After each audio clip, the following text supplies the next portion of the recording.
বনিয়ামিন কথার বরখেলাপ করে না। সকালের যে নাস্তা, সেই নাস্তা বিষয়ে আমাকে একটু ভাবতে হচ্ছে।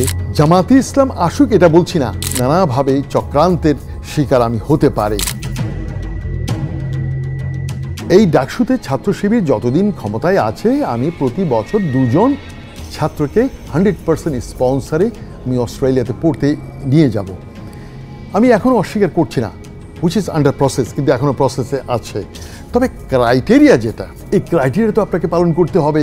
আপনাকে আমি বিয়ে বাড়িতে নিয়ে যাব, আপনাকে পোশাক পরতে হবে ঠিক মতো, IELTS আপনাকে পাস করতে হবে, আপনি মেধাবী হতে হবে, এবং আপনি অস্ট্রেলিয়া থেকে ফেরত এসে দেশ এবং জাতিকে আপনি কন্ট্রিবিউট করবেন কিনা সেটাও আমাকে দেখতে হবে, হুইচ ইজ আন্ডার প্রসেস। আপনি নগদ এখন দেখছেন না, ইনশাআল্লাহুল আজিম এটা হবেই। বনিয়ামিন কথার বরখেলাপ করে না।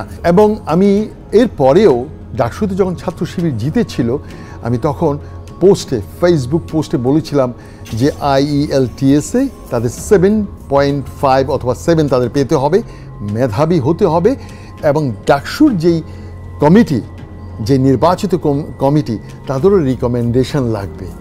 তো এই ধাপগুলো পার হতে হবে। তো আমি তো ওই যে বললাম না, আপনি বিয়ে বাড়িতে আপনাকে বলেছি আপনি পেট ভরে আপনি সেই মোরগ পোলাও খাবেন, আপনি সেখানে ভুনা খিচুড়ি খাবেন, আপনাকে আমি দাওয়াত দেবো, নিয়ে যাব, কিন্তু আপনার পরনের জাঙ্গা না চান্দু সেটা হবে না।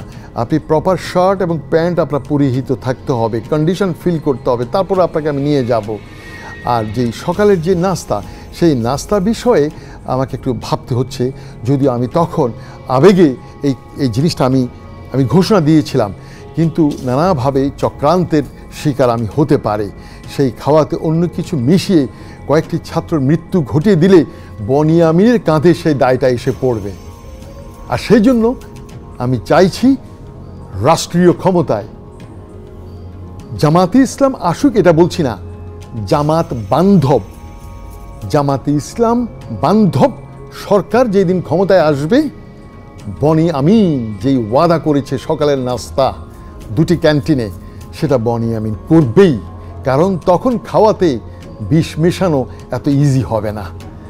এটাই আমার ওয়াদা ছিল, এখন আমি এটা